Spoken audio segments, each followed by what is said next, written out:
শুভ সকাল। সবাইকে সকালের শুভেচ্ছা জানাচ্ছি। আকাশ বেশ মেঘাচ্ছন্ন। এই মেঘাচ্ছন্ন আকাশে এই প্রকৃতির এই শান্ত পরিবেশে আপনাদের আমি দেখাতে চলেছি বাংলাদেশের এক অনন্য স্থাপনা। এই স্থাপনাটা সিরাজগঞ্জ শহরে অবস্থিত।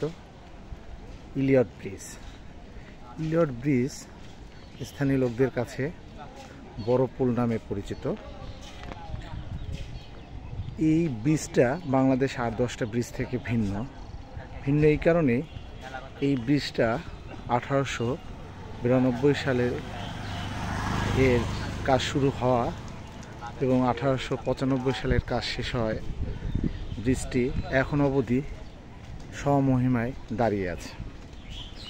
ব্রিজটি ইলিয়টের নামকরণের ইতিহাস থেকে জানা যায়, বাংলা এবং আসামের তৎকালীন ছোট লাট চার্লস আলফ্রেড ইলিয়ট, সেই ইলিয়টের নাম অনুসারে ব্রিজটির নামকরণ করা হয় ইলিয়ট ব্রিজ। এই ব্রিজটি পুরোটাই ইস্পাতে তৈরি। আমরা যদি ব্রিজটি বর্তমান অবস্থায় দেখি তাহলে হয়তো বুঝতে পারবো না, কিন্তু একসময় এই ব্রিজটি পুরোটাই ছিল ইস্পাতের উপরে। এবং এই ব্রিজটির মূল বৈশিষ্ট্য হচ্ছে এটির কোনো পিলার নেই। দুই পাশ দিয়ে ইস্পাতের উপরে পাটাতন, কাঠের পাটাতন দিয়ে ব্রিজটি তৈরি করা হয়েছিল। এবং তৎকালীন ছোট লাট চার্লস আলফ্রেড ইলিয়টের নাম অনুসারে ব্রিজটির নামকরণ ইংরেজরা করেছিল ইলিয়ট ব্রিজ। এই যে আমি এখন আপনাদের যে দেখাচ্ছি যে কচুরিপানা পরিপূর্ণ যে জলাশয়, এটি একসময় আসলে নদী ছিল, বড়াল নদী বা কাটাখালী নদীও বলা হতো। এই নদীটা সিরাজগঞ্জ শহরের মধ্যে দিয়ে প্রবাহিত।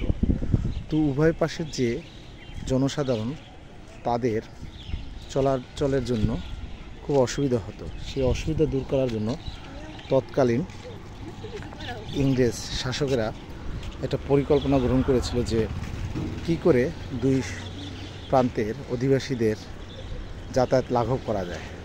সেই ভাবনা থেকে তারা এই ব্রিজটি কাজ শুরু করেছিল।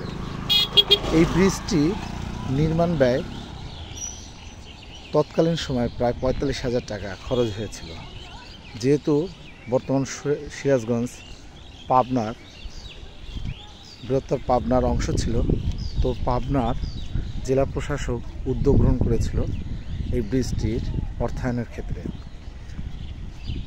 ইংরেজ সরকার তাদের নিজস্ব অর্থায়নের পাশাপাশি এই অঞ্চলের যে সকল ধনাঢ্য ব্যক্তি বা জমিদার ছিলেন তাদের কাছ থেকে সাহায্য সহযোগিতা নিয়েছিলেন এবং সেই আর্থিক সাহায্য সহযোগিতার ফলশ্রুতিতে তৈরি করা হয়েছিল ইলিয়ট ব্রিজ।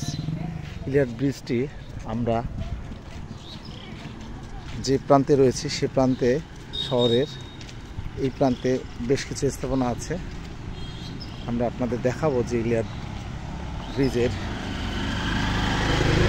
সম্পর্কে যে বোর্ডটি সিরাজগঞ্জ পৌরসভা লাগিয়েছে সেটি। সেখানে বলা হয়েছে এটা আসলে স্তম্ভবিহীন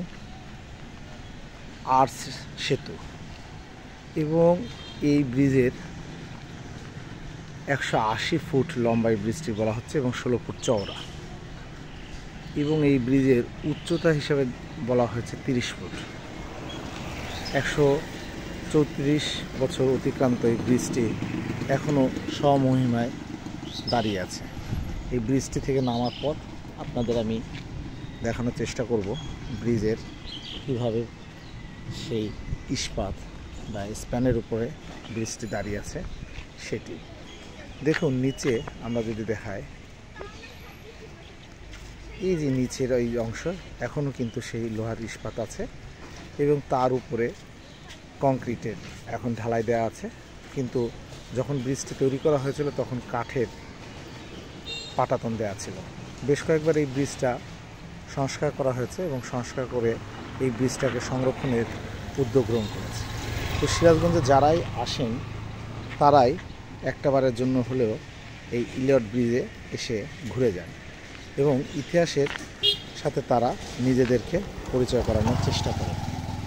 এটা ভালো লেগেছে যে এই ব্রিজটি উপরে কোনো ভারী যানবাহন চলাচল করতে দেওয়া হয় না বা নিষেধাজ্ঞা আছে। সেই নিষেধাজ্ঞার ফলে কি হয়েছে, ব্রিজটি কিন্তু এখনও মোটামুটি অক্ষতই আছে। তো যারাই সিরাজগঞ্জে বেড়াতে আসবেন তাদের প্রতি আমার আহ্বান থাকবে যে এই ব্রিজটি, ইলিয়ট ব্রিজটি একটিবারের জন্য হলেও আপনারা দেখে যাবেন। তো সিরাজগঞ্জের ইলিয়ট ব্রিজ থেকে আপনাদের সবাইকে শুভেচ্ছা জানাচ্ছি। সবাই ভালো থাকবেন।